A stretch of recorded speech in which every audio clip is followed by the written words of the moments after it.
right, so let's dive into this stablecoin stuff, specifically what's going on right now. It looks like things might be changing a lot in this space over the next year, especially for these two big players we're looking into, Tether, USDT, and Circle USDC. Some fascinating articles you sent over about them. Yeah, what's interesting is that they're both pegged to the US dollar, but their strategies are so different. Yeah, it seems like Tether's been taking a lot of heat. You got the Department of Justice looking into them, and then all those questions about whether their reserves are really there. Plus, now these new EU regulations, Micah, are adding even more pressure. It's a crucial moment for Tether, for sure. Like, if the DOJ investigations actually find something, the consequences could be huge. We could be talking bank fraud, fines, even getting delisted from exchanges. It's all possible. Yeah, that CoinGeek article really went for it. They even brought up those old accusations about Tether being used to fund terrorism. Yeah, it's a sensitive topic, but I think it really highlights how important transparency is for Tether. They've been relying on these attestations for years instead of doing full audits. And that makes people nervous. Like, what are they hiding? It's like getting a quick glimpse of someone's bank account and assuming they're rich. But you don't really know the whole story. Exactly. And we're not talking about small amounts here. We're talking billions of dollars. So when there's no clarity, it makes people uneasy, especially banks. Makes sense. It must be hard for Tether to find banks who will work with them. Yeah, they need banks to manage those reserves and keep the dollar peg. But banks don't want to work with them because they're so opaque. It's a real catch-22. Totally. And this is where Circle's USDC is doing things very differently. They've been publishing these really detailed monthly attestations about their reserves, and they're making a big deal about being fully compliant with regulations, especially with MiCA. Right? And that partnership they have with Visa, that's a big deal, right? Feels like it gives them a lot of credibility. Absolutely. It's something Tether just hasn't been able to do with all the baggage they have. Plus, Circle is actively working to meet all those MiCA requirements, so they're probably going to be a more attractive option in Europe. Speaking of MiCA, let's talk about that for a minute. How are these EU regulations going to affect stablecoin issuers? Well, MiCA is definitely making things a lot stricter for stablecoins. Like, one big thing is that issuers have to hold a large part of their reserves. I think it's at least 60%. In European banks. And Tether's always been really vague about where they keep their reserves and what they actually hold, right? Exactly. MiCA is forcing them to be more transparent. Yeah. And that could be a big problem for them.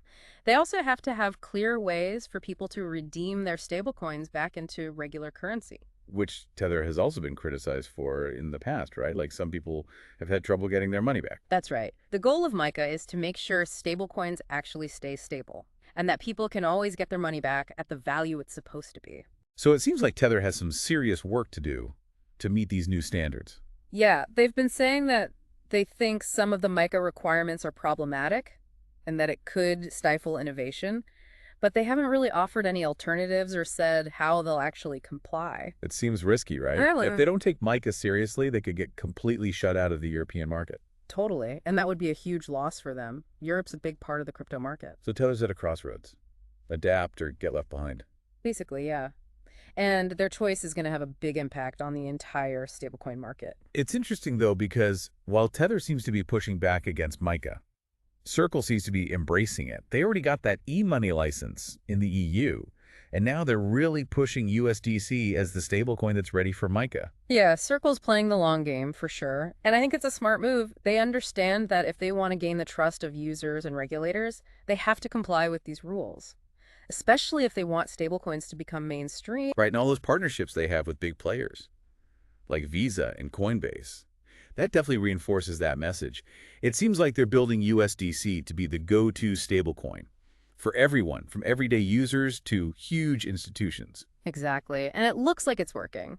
While Tether's been losing market share, USDC has been gaining it. We might actually be witnessing a power shift in the stablecoin world. It's like a real David and Goliath story, even though Tether still has the biggest market cap right now. Yeah, but the gap is shrinking. And if Tether keeps having problems with regulations, that could change really quickly. This whole situation makes me wonder, will the stablecoin market end up favoring the companies who embrace transparency and regulation? Or will the companies who resist those things find a way to survive? It's a really interesting question. And it's not just about Circle and Tether. Like, there was this report from the Digital Chamber. They're arguing that the U.S. needs to create some clear rules for stablecoins to make sure the dollar stays strong in this new digital age. So basically they're saying that well-regulated stablecoins backed by the dollar, are essential for the U.S. to maintain its financial power in the world. Exactly.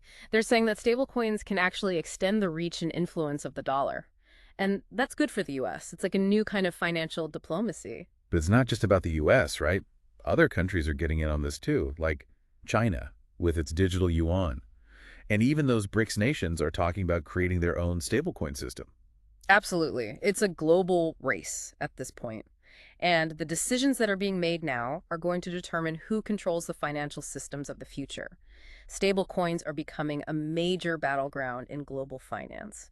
Okay, so we've talked about the big picture, but what about the individual investor? Like if someone's thinking about investing in stablecoins right now, what should they be thinking about? First and foremost, do your research.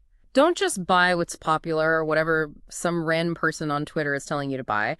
You have to really look into the company behind the stablecoin, their track record, how transparent they are, how they manage their reserves, and whether they're complying with regulations.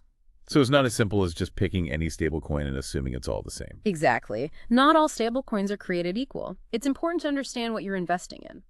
Diversification is also key. Don't put all your eggs in one basket.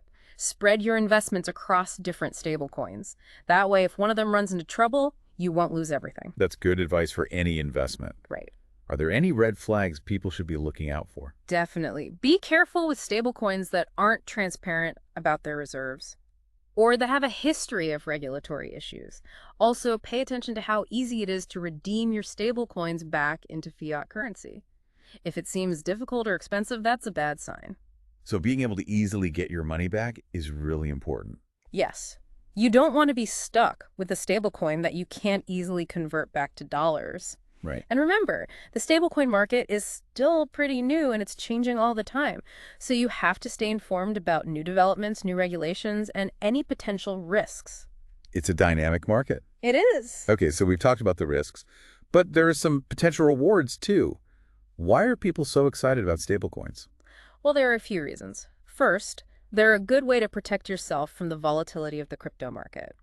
If you're worried about Bitcoin or Ethereum crashing, you can move your money into a stablecoin, and that will help you preserve your capital. So it's like a safe haven within the crypto world. Yeah, you could say that. Second, stablecoins are being used more and more for payments and transactions. They're often faster and cheaper than traditional bank transfers, especially for international payments.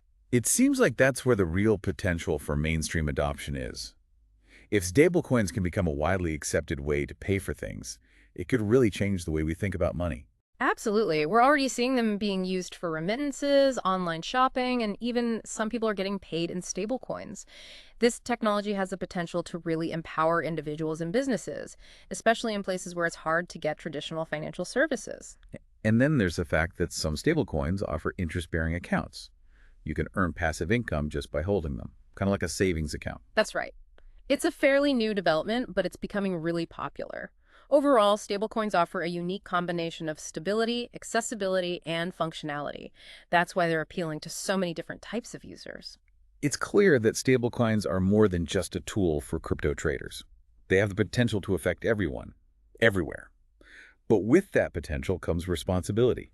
We all need to stay informed, make smart choices, and support responsible innovation in this space. I agree 100%. The future of stablecoins, and maybe even the future of finance as a whole, is in our hands. So it really feels like we're at a turning point. You've got these big players like Tether and Circle. But there are other things happening too, things that could disrupt the market even more. Like what about these big tech companies getting involved? Meta tried to launch their own stablecoin, Diem, remember? Could big tech become a major force in this space? It's definitely possible. Diem faced a lot of pushback from regulators, but a stablecoin backed by a company like Meta could have huge reach. If they figure out how to get past those regulatory hurdles, they could really shake things up. And then there's DeFi, decentralized finance. Stablecoins are already super important in DeFi. Could DeFi end up disrupting traditional finance? And how would stablecoins play into that? DeFi is definitely one of the most exciting areas in crypto. And stablecoins are basically the fuel that keeps it running. They provide the liquidity and stability that those DeFi apps need. We're already seeing stablecoins being used for lending and borrowing, trading, yield farming, all sorts of things. It's like we're watching a whole new financial system being built right in front of us. powered by blockchain technology and stablecoins. That's a great way to put it. And this new system could be more open, transparent, and accessible than the old one. But of course, it comes with its own risks and challenges. Right, we've talked a lot about the good stuff. But what about the downsides of stablecoins? What should people be careful about? It's important to remember that even though stablecoins are designed to be stable, they're not risk-free. We've already talked about Tether's reserve issues, and the fact that stablecoins could lose their peg. Algorithmic stablecoins are especially risky. They rely on this complicated code that could break down or be hacked. So you can't just pick a stablecoin at random and hope for the best. You really have to understand how they work and what the risks are. Exactly. And beyond the risks of individual stablecoins, there are also broader market risks. The crypto market is still volatile, and that volatility can affect stablecoins too. Right, the classic advice still applies. Don't invest more than you can afford to lose, and be prepared for things to go up and down. That's especially true in the crypto world. Definitely. And remember, the regulations around stablecoins are changing all the time, so staying informed is crucial. It's a lot to keep track of. It is. Okay, I think we've covered a lot of ground here. We've looked at the rise of stablecoins, the challenges facing Tether, and the rise of Circle, the potential for big tech and DeFi to disrupt the market, and the risks and regulations that everyone needs to be aware of. Phew, it's a lot to think about. It is a complex topic, but it's really important for anyone who wants to be a part of the future of finance. I want to leave our listeners with one last thought.